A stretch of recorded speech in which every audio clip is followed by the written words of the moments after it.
Yeah, I don't know what's going on there. Apparently, there are some. We have to live with some of these technical issues. Just gonna wait to people.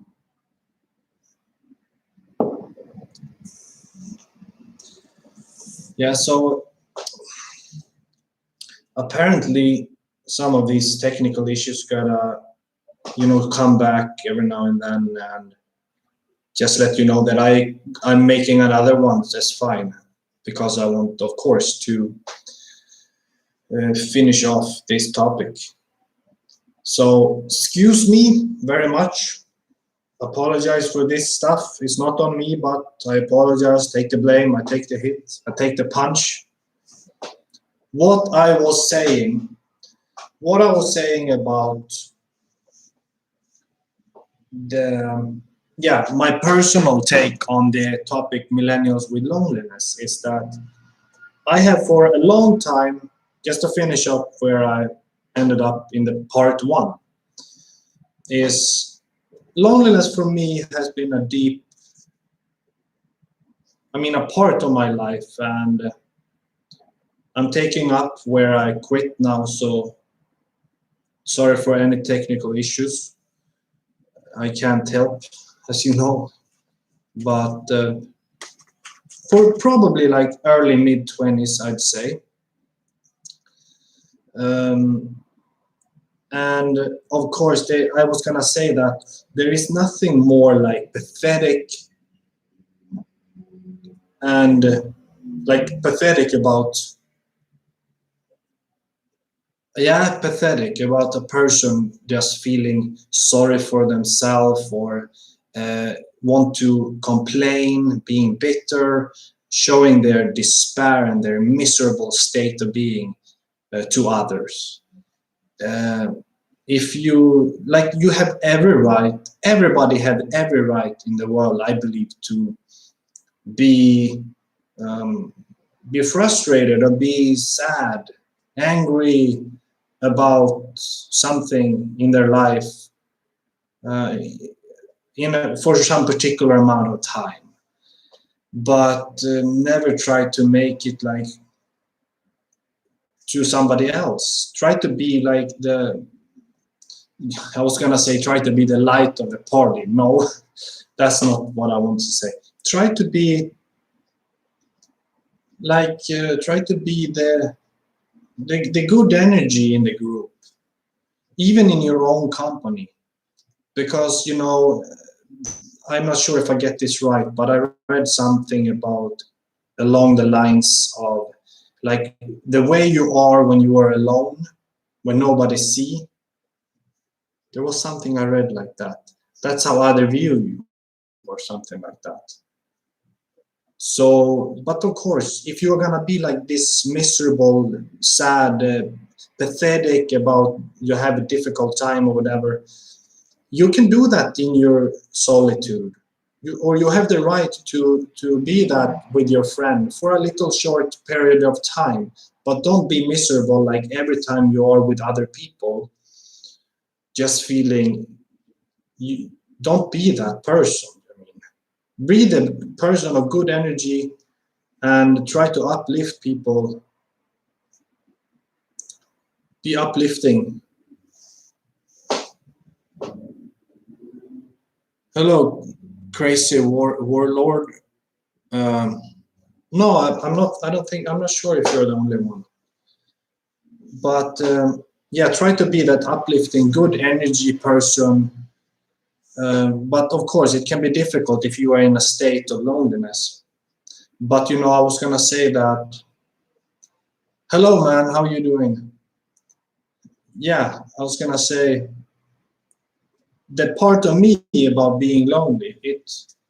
I know it's a recurrent topic that I get back to a lot of times. So I'm gonna keep that short and we move on.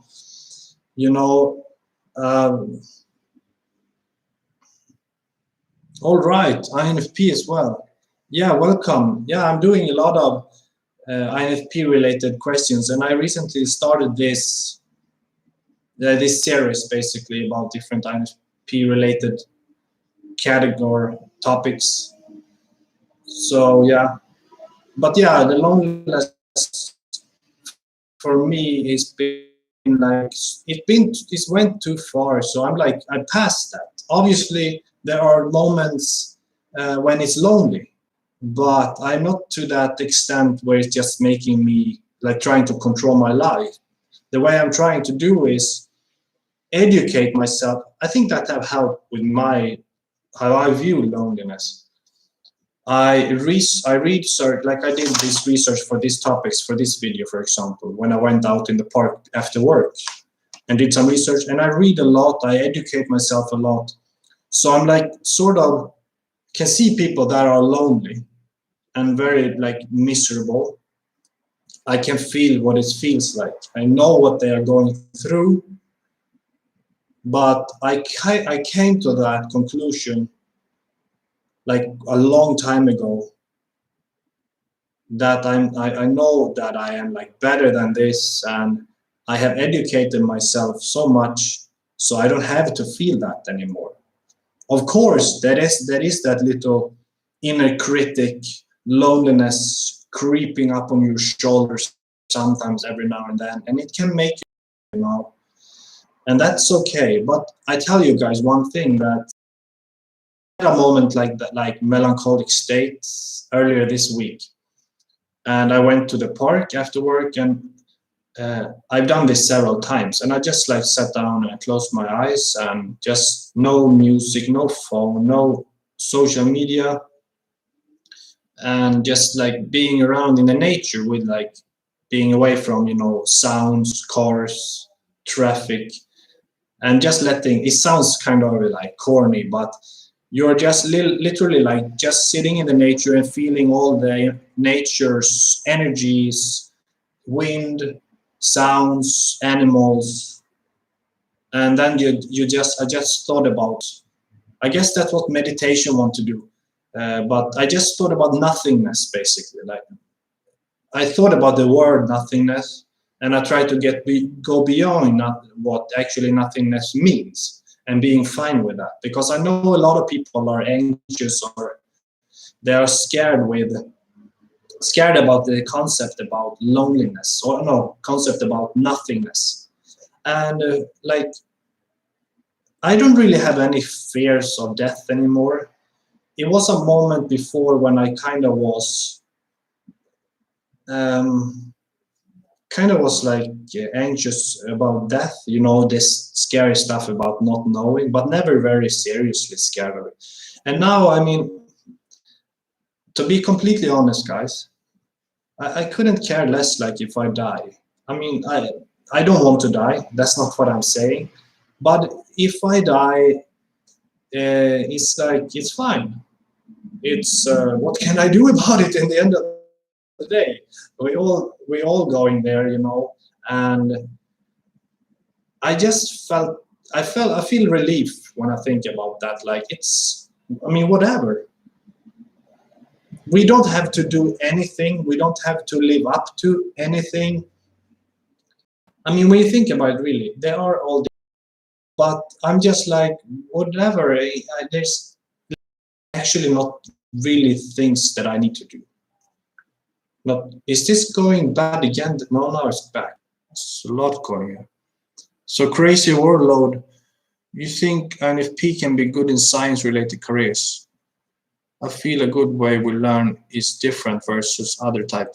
I think I have a video about this that I made in a live stream. Maybe I don't remember which one, but a recent one. And absolutely, there are me not being one, but I know that there are INFPs who are really. Are you familiar with the left and right-brained hemispheres? If I pronounce that right. There are certain INFPs that are extremely analytical and, let's say, left-brained minded and logical in that sense. And everybody, to some degree, obviously they have some kind of like have a balance. Imagine the right brain is more about being creative and innovative, and left brain is more about making rational choices. I mean, it depends what kind of scientific field you would be interested in, but I think absolutely there are those physics or math related fields, engineers, that people are, you know, that can be interesting to be an INFP in a field like an engineer. Can you imagine like how everything is very squared and geometrical, as I view it, with calculations, but then also putting a touch about innovation and being creative in that field and seeing like new different angles and shapes is very interesting. Raw milk, hello. Loneliness is grand. Huge, I guess you mean big, yeah. Crazy Laura, just working on something helps. Yeah, working on something definitely helps. That's a good point, man. That's a really good point. Me too as well. I mean, I do a lot of things right. I working on something right now. I write music, or I just reading, of course, going for exercise, or basically just your daytime job. You know, putting your mind off the loneliness. You know. But I said that in another video. I think that was the previous one. When the loneliness gets to the degree when it's physically painful and not mentally painful, then it's quite serious. It's not good for the cells. But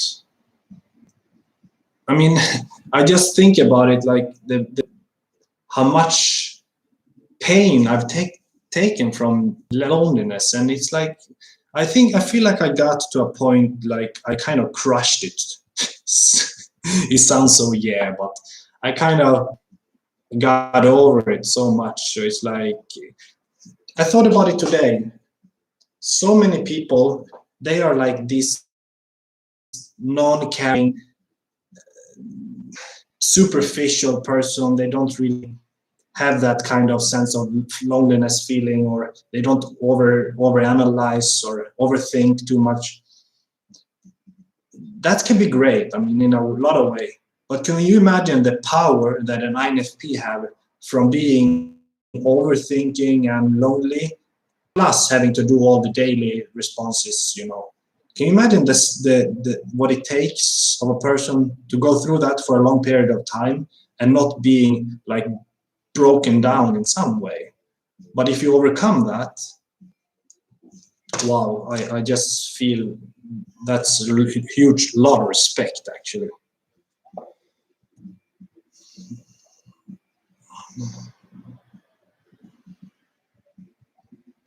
Yeah, Romil, we might be dead now.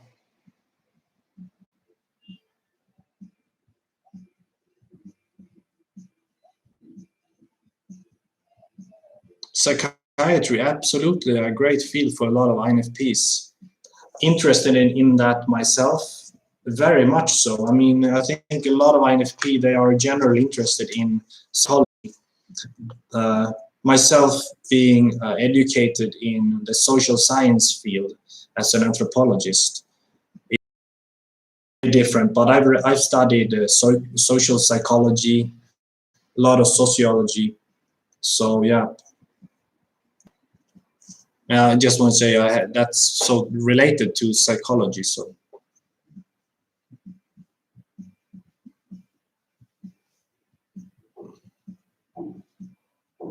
oh yeah, see, grand as fine or okay. Yeah, Crazy Warlord, you are welcome to check out. Raw milk, I love shapes and symbols, geometry too. Ah, interesting, me too. You know, I have some tattoos which is symbols, and I write symbols, draw symbols also. I don't know if I have anything here, but I love drawing different kind of small symbols. Just let's see if I have anything here.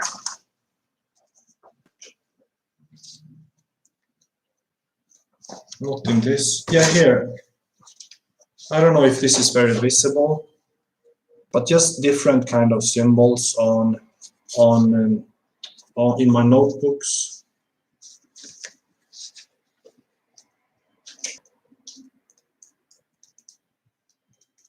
There's something I have in my plan. I want to, in the future, I want to create like not a clothing brand, but my own clothes with just basic symbols.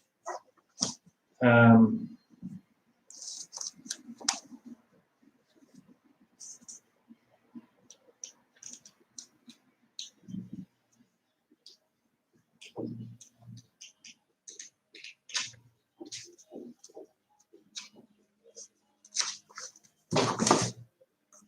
yeah, I don't know if you can see very well, but this is a big one, and they are not particularly, but I like doing these weird ones, like somewhat tribal. I don't know.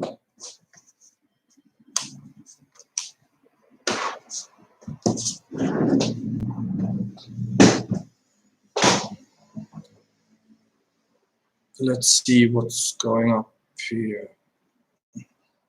Yeah, I feel like INFPs are so aware of depth of negative feelings. It seems like we are true powerless over these things. But if an INFP can come up with a way to rational those deep feelings, yeah, sometimes there is not necessarily any way, unfortunately, to rationalize them.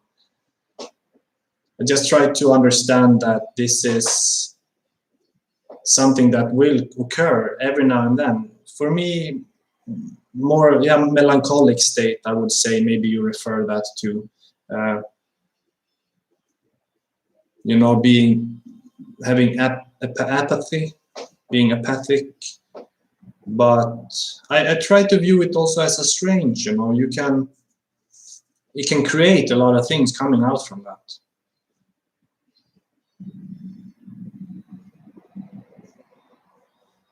Yeah, I have a lot of notebooks. I really do. So I wanted to also mention about the topic of millennials. I'm not sure if you guys are millennials, but one thing that our research showed is that so many people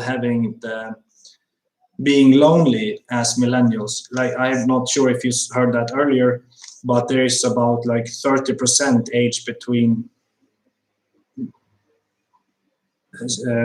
23 and 38 having like loneliness or feeling a lot of loneliness. And a big reason is also people that fearing the syndrome of FOMO. Do you know this? FOMO is the fear of missing out. Imagine like you are about to go to bed and you just check your social media, or you decided to take a night home, and then you just see your friends or out in having a good time, or just a complete stranger doing something cool, and you just realize, oh, what am I doing? What am I doing with my life? I'm just here home on the sofa or whatever. Yeah, FOMO, FOMO is the fear of missing out, the syndrome. And I've been a victim of this, you can say, before, but now I'm just realize that we cannot live our life and feel how we should not like feel bad about ourselves just because of what we see somebody else is doing. I think it's always a strength trying to be always happy for other people's accomplishments. I try to be that always. Obviously, at times there are people like doing something nice, and I'm like, oh, I also wish I could do that, but I can. I mean, I could if I really put my mind to it. There's a lot of things that I'm working on now, and maybe people would still see like that for me. I don't know. But don't make yourself feel like a person that didn't accomplish anything because just you see other people are doing that. Yeah, raw milk, it was quite big for me as well before also.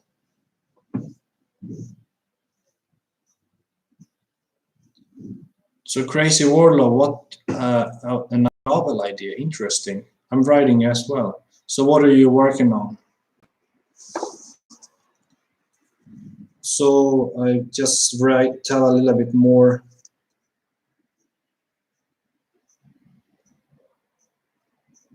Yeah, things that I try to do not literally feel too much loneliness is being like, of course, I don't attend activities right now. It's impossible now in this state, you know. But being more outspoken with strangers, and I know this can be extremely, really difficult for people who are already, if they are already depressed or they are already shy, naturally shy, and having a difficult time just to open up for strangers. For me, it's been before like that, but I don't really care anymore. I can strike up in conversation like when I go shopping or whatever. Not that I do it too often. I could probably do it more. But I think it can be a strength. Some people will feel weird about it, but that's their problem, you know. If people feel weird about you just started a small talk a little bit, maybe it's difficult small talking, like you just don't start talking, oh yeah, it's good weather now, or can you imagine so boring conversation, just try to start a conversation you start about the coronavirus. No. Then I'd rather not talk.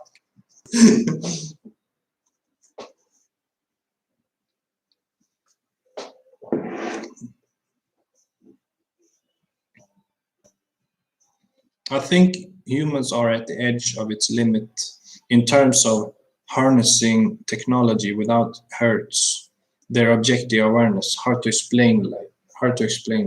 Yeah, I kind of have an idea what you're into. Yeah, artificial intelligence. I was gonna say that. That you mean that we are developing in such a rapid, fast speed, so we don't necessarily know where it's leading us, I guess you could say. I would be into conspiracy theories. Yeah, I mean, I have a lot of conspiracy theories that I actually thought about earlier today. I'm not a huge conspiracy guy, but I appreciate a little bit here and there. And I know there are a lot of things that is so questionable. And I also believe that things are being classified as a conspiracy because maybe there is something of legit knowledge there that we don't get access to. So a small talk can absolutely be difficult. Understanding your own self in this social media world, I think all of the homogenization is bad. Individuality is being stripped. Yeah. Crazy warlord, you said something really good there that I agree with. I mean, that's such a huge, interesting topic in itself. There are a lot of, I mentioned in another stream as well, I bring that back a little bit, that the whole idea about social media is becoming like a virtual reality. You can take any person that want to portray a picture of themselves, which is not necessarily real. And maybe in the future, this is getting deeper with artificial intelligence and virtual reality. So you can basically create an ideal self in that world, and you can achieve like anything in this world because you're just portraying a picture of you which isn't necessarily real. And maybe you collect points and you can get higher status, and you prefer being in that kind of social media virtual reality world because you could be something that you are not in the physical world, you know, in the real objective.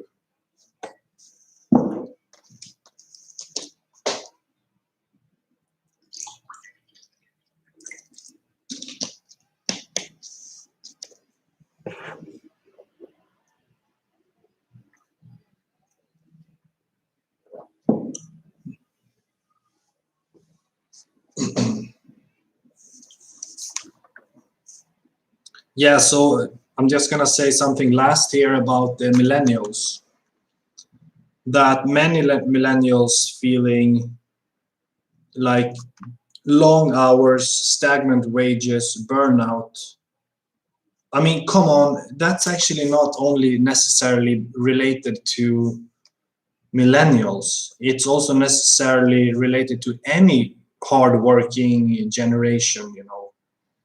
I think a lot of millennials have, there are also those millennials that are extremely like toxic. You know, they don't realize how good we have it in today's age with technology. You know, you can lay on your bed, just interacting with friends and like complaining on social media, and you can just order your food through Uber or this also very easy world. But many stress over money, student loan, insurance, childcare, expensive housing market. I mean, I agree with this. There's depends where you live, obviously. But yeah, I just wanted to have that said. So let's see what you guys say.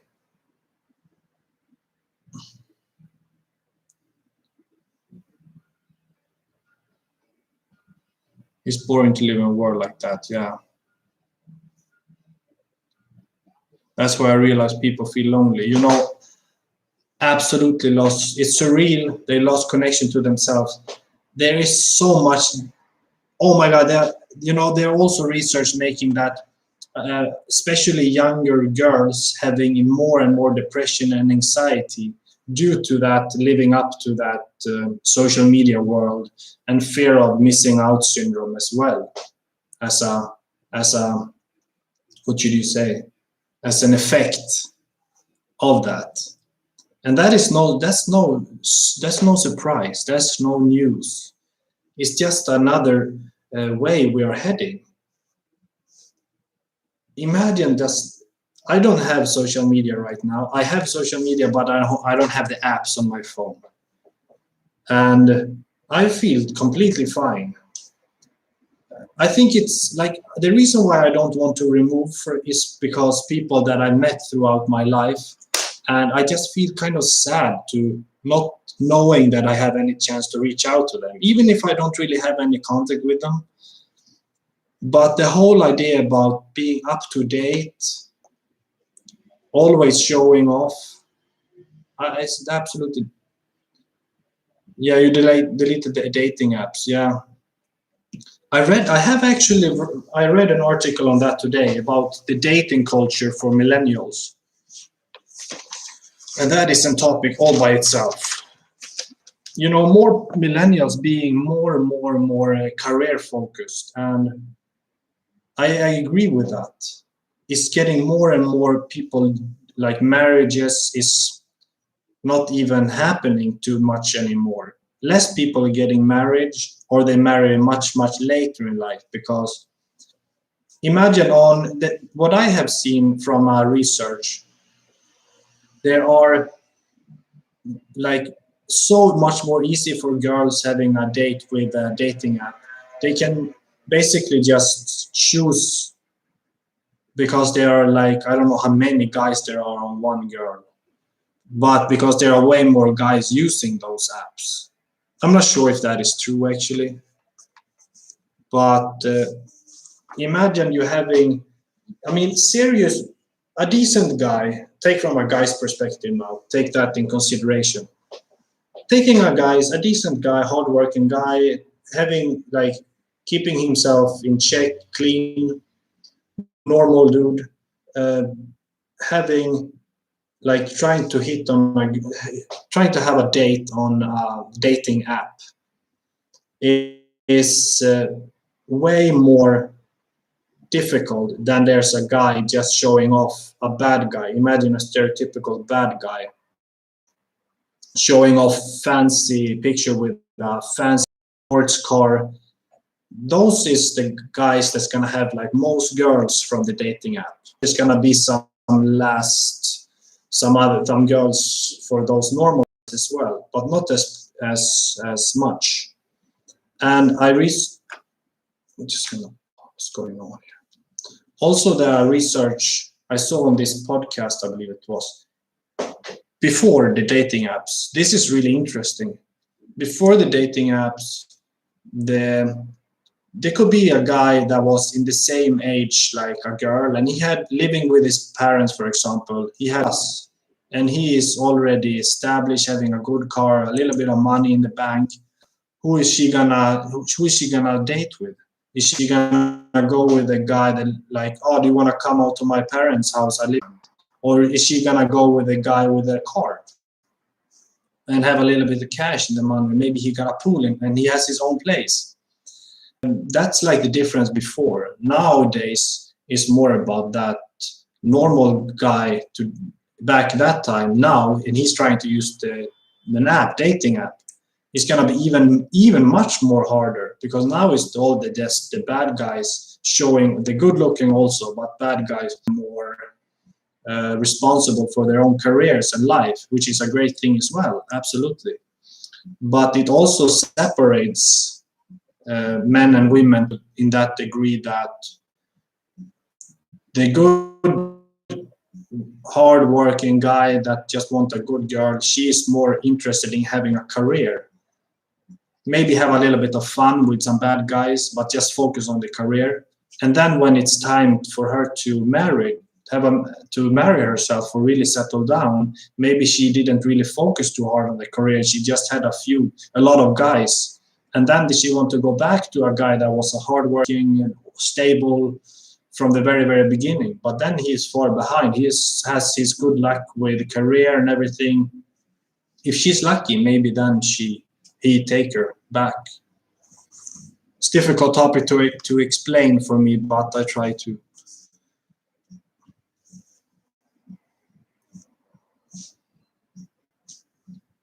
So yeah, marriage is getting less and less and much later.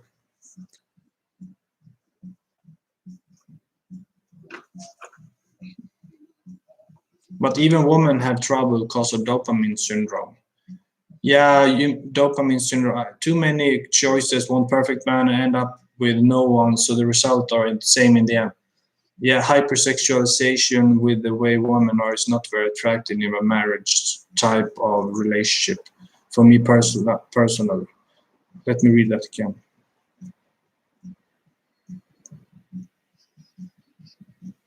Yeah, absolutely. They look for everything. That means that they are going to.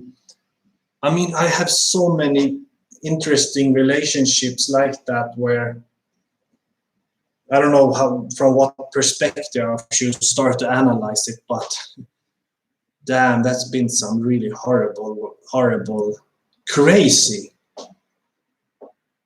like really not healthy girl. But anyway, imagine having that. She will be wanting to have a lot of guys, okay? But at least I can have a little bit of her for a little while, and then you will be screwed over. And then when you are becoming successful, trying to focus on your life, maybe then she want to come back. I will take one example, which I feel is kind of what a lot of girls that choose that route focus on one man. What I have one example that I feel is a little bit similar with one that I was living with before, maybe in the late 40s, quite good looking and just wanted to date younger guys.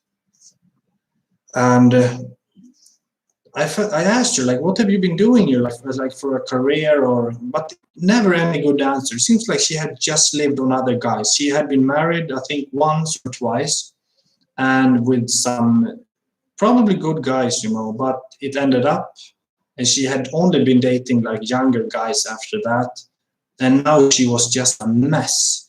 There was like no really focus on career, no money, just going downhill. It's very sad to see. But what I can take responsibility for that. But that is a topic by itself. The whole dating what's going on with that with regards to millennials. But generally it seems like a lot of millennials, they are kind of, yeah, a big part are lonely, but and a big part is having difficulty to really like settle down, but they are also very career focused, and they are great to have. I'm sad that it's so many people that have like a weird view on millennials because of work ethic. I think, there are so many people going to retire from the other baby boomers, and like the whole, like such a huge percentage of the, yep, it's happening. Need strong men with boundaries. Yeah, I'm telling you, I can't stress this enough, but there ain't nothing more important than men with integrity, And I mean, falling in love is beautiful and everything, but I have come to the degree that I don't know if I will fall in love like that, what I did when I was in my 20s again. Just fall flat over a girl, and you're basically just waiting for being hurt, being crushed, being ruined. I kind of got over that, about really falling flat for a girl. It's not healthy. It's literally not healthy about being, I mean, in love is great, but not to the extent where you just falling flat for another person and giving up your own boundaries, your own vision, your own goals, dreams, responsibilities. It's great laying in the bed with a girl and you have to go for work or whatever, but you want to stay, that feeling. But in the end of the day, are you getting anything in return? I'm not sure. I'm afraid maybe you aren't. Hopefully you are. I mean, if there's that kind of girl that just really stand by your side or whatnot. No, I understand you're a crazy warlord. Not like that testosterone alpha stereotypical guy. I mean, intellectual, strong guy with integrity, principles. Absolutely. Exactly. They know their goals. They know their own value. They are not dependent, and they don't have that need. Like actually, I have seen like a lot of traditional alpha bad boys guys are such a pussies. Actually, there are a lot that they are giving out that image.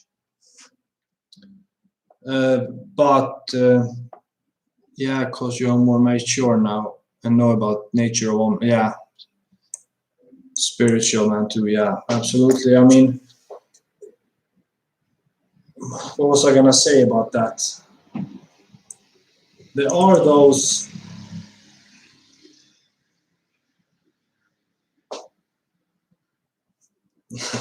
Now he's a simp to his wife.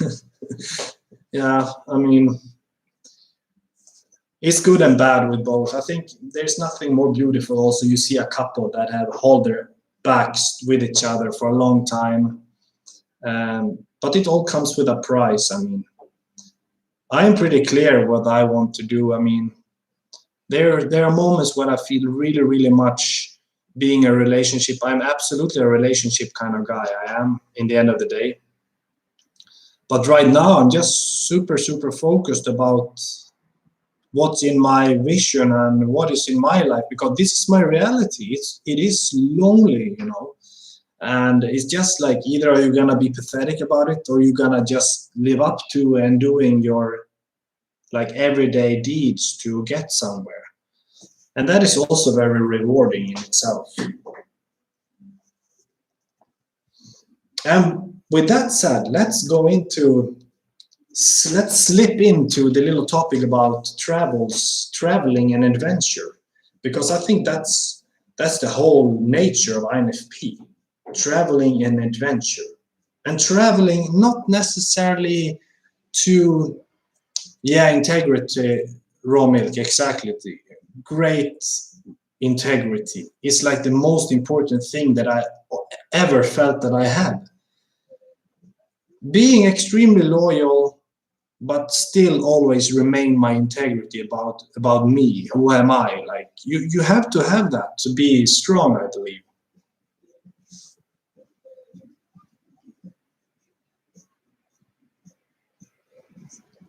Yeah, that's really hard. But nature, I think that being an INFP with traveling is not necessarily, I mean, it's a partly why I am where I am at now. I wanted to have the experience of traveling and living abroad. But I also think traveling in regards to what you are into talking now, integrity, travel within your integrity, discovering your integrity, discovering your spiritual parts, and becoming as a full of as a person as you can be within your own limits. Yeah, you can travel in your mind, absolutely. That's absolutely fine. You can travel a great distance within your mind. And that's something I also do. I do it so much. I visualize so many things, thinking so much about the future. I think that's a typical theme. It's not good being stuck in the past. A lot of INFP, I believe they are more futuristic aligned. So travel for me is absolutely always been a big part of my life. And it's like it's not always physical. It is also, like you say, crazy warlord, like you said, it's absolutely in your imagination about what you can do with yourself and what are your potentials. I mean, that's so interesting about just in regards to creativity, the ideas that I want to do, the like writing music, and what is the meaning of that is not necessarily always, yeah, it's kind of big deal what the meaning is, but sometimes I don't even know myself. And that's like I can travel in regards to traveling and writing a song. The song is like the traveling, it's a meme on travel.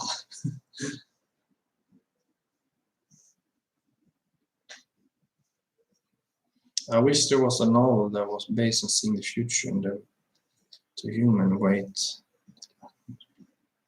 That sounds like a really interesting idea, that. The very least. But adventure is like something. It's a little bit like a novelty, like seeking adventure, seeking thrills. I am a little bit aligned. I am a little bit thrill seeking in regards to that. I have been for a long time. And I've seen some interesting things already. So just like I said earlier, so die is not the, I don't want that, but I have no plans about that. But I mean, what can you do if it happens? But the adventure for me, like also with my previous traveling experience and people I met, I want to live an adventure life. And my projects that I'm working on, they are like, what should I say, an extension of my adventurous personality. I can tell you one adventurous idea that I have. You know, it's gonna sound weird at first, but like I wear a lot of, sometimes I wear, I mean, what I wear as clothes. Sometimes can wear like very broken clothes, like with a lot of holes. people think maybe I would be homeless. And that started, and sometimes I can dress very sharp with shirt. I wear a lot of shirts. And with that said, it made me start to think about, I actually feel like I want to try sometime in my life, like living as a homeless for maybe like 1 week. I don't know if I could do it 1 week. It would be probably too much. But imagine literally living like a homeless, not even having like a place to go to the toilet. You don't know where you're gonna get your food. Those basic things. Imagine having that as an adventure for a week, for example. You just put on some clothes that you go out, and then you don't go back to your home for a week. And try to like meet up with other homeless, or maybe they will steal from you. They will know that you are not a real homeless. But I don't know, that's some like kind of adventure that I like to maybe try out. At least it's an idea that I've been thinking about. Another adventurous thing that I have is just to travel some other country just with one backpack. And I'm not talking about the backpacker backpack. You're just putting in your very, very basic needs, like a couple of underwears, passport, and then you just go to another country like that, just with one backpack, travel like that. That would be really, really cool. Roman, I've been close to that adventure a few times. Enjoy. I assume you mean maybe it was not very like a chosen adventure. Yeah, I mean, I would do it with the greatest respect for people, because yeah, there's actually, you know, there's a lot of homeless people here. I give out money every now and then, not very often, because there's like literally people coming to you almost every time you go out. So you have to choose your moments. But I did do it last week. There was one guy, he spoke very well English, and he seemed to be clean, and he was very polite. So I just wanted some pizza. He wanted a slice for a pizza, like $2. So I just said, you can have 2 slices or 3 if you want. And I ended up just bought him a whole pizza and a drink, and gave him the $10 change or whatever, by the way. I mean, he was nice, that, and I don't really do that often, so why not?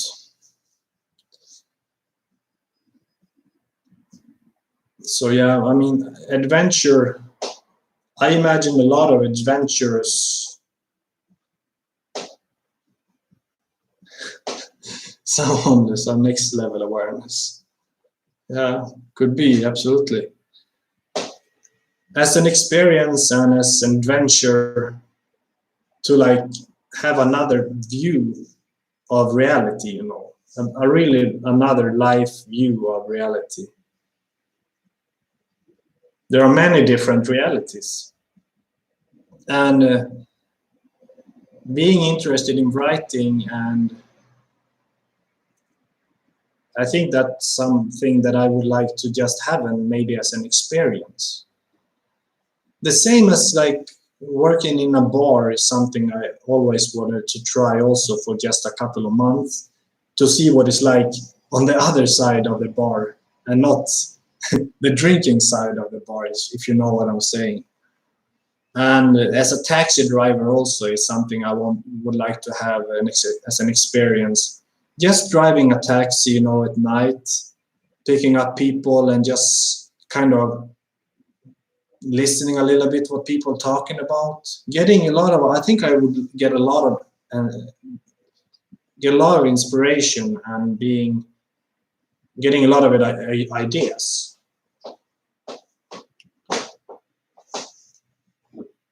I'm so thirsty. I'm not used to talk this much, guys, you know, so I have to drink so much water. I have to go to pee soon.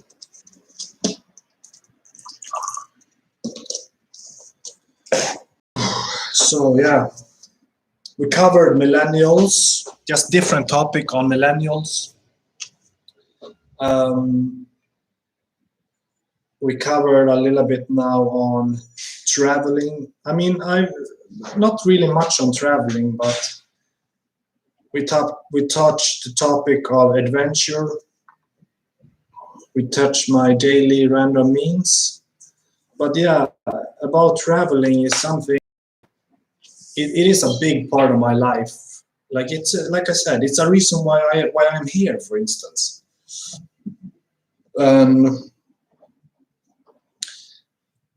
Like I traveled, lived in other countries, and it's just like what can you say? It's just the way my life has turned out so far, and it doesn't seem like anywhere close to stop.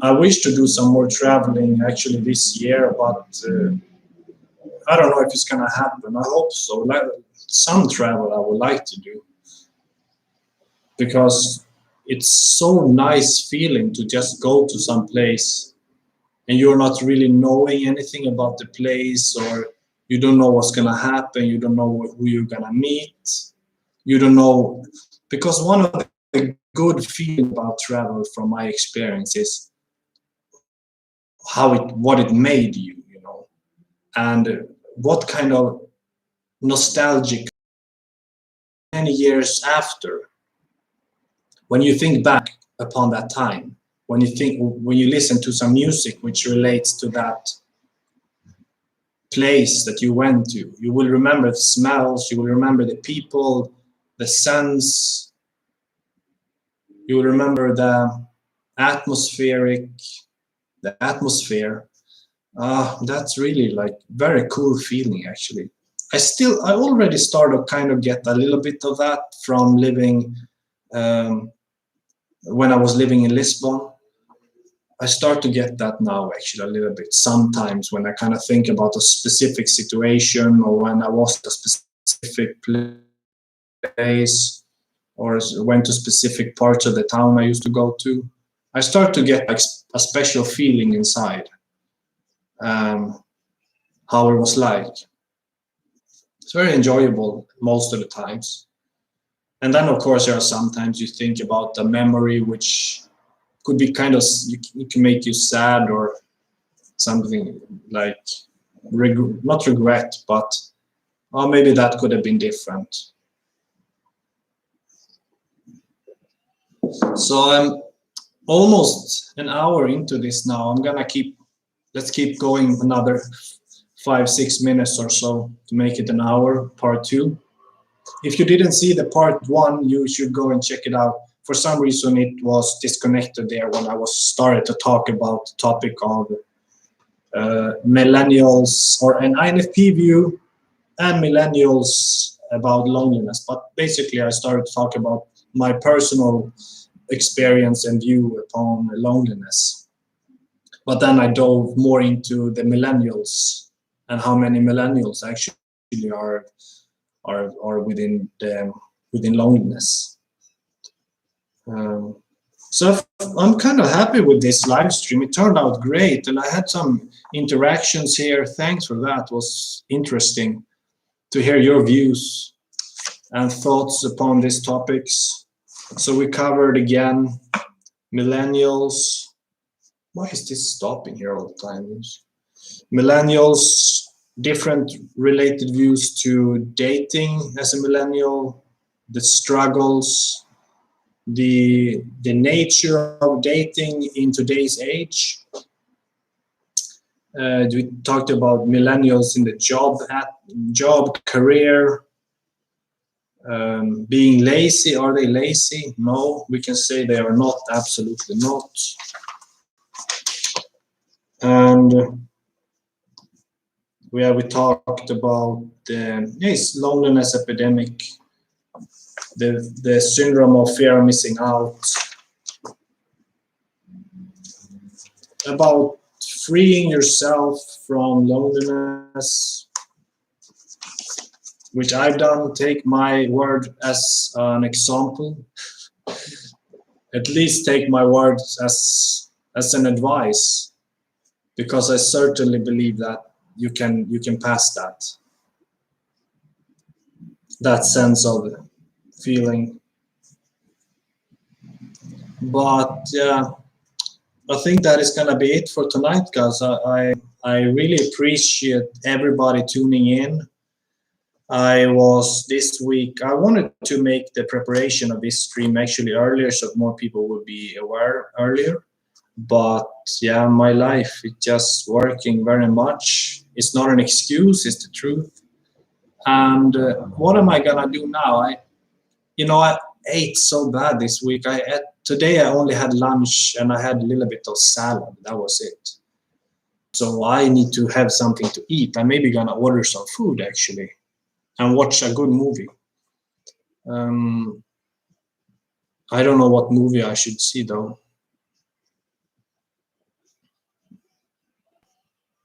I don't date at the moment, practicing semen retention and working on my own project.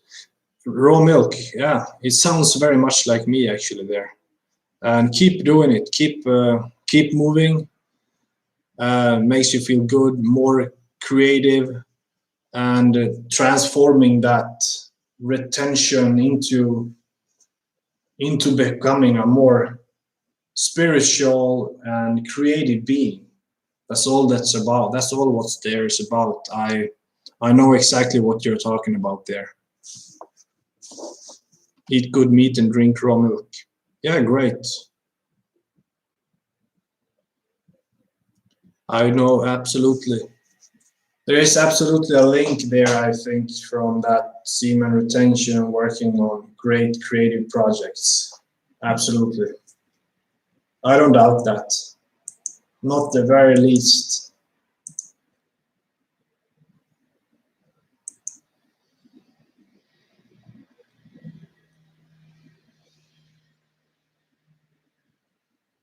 So yeah, now it's Friday night here, and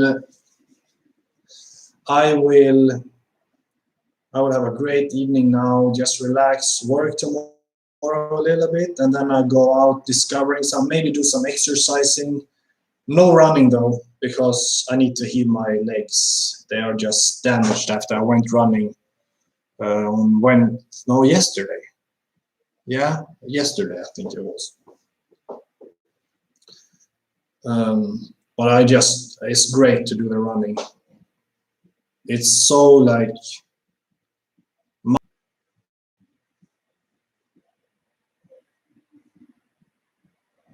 that sounds really interesting, Romeo.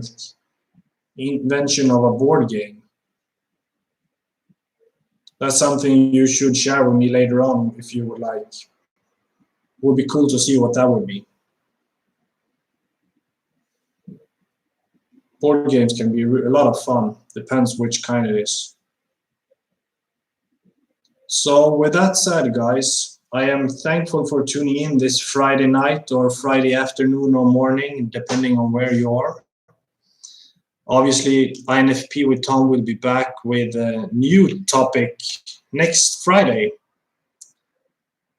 Try to make it 7:30 Western Standard European time, and same like 2:30 Central Standard US time. If nothing else comes in between, let's say that. And I will have some more interesting topics about how INFP view certain things, or random talks, random daily memes as well. And there will be for sure some, like this topic was necessarily not solely INFP related with millennials, but I still wanted to give my view as an INFP upon that topic of millennials. So keep working hard for your projects that you do have. I do so. I have one song that is, I maybe mentioned it already, but it's coming together quite nice. It has a nice flow to it. So with that said, I appreciate you tuning in. Take care, and I appreciate you all. All right? The very best. Over and out, Tom.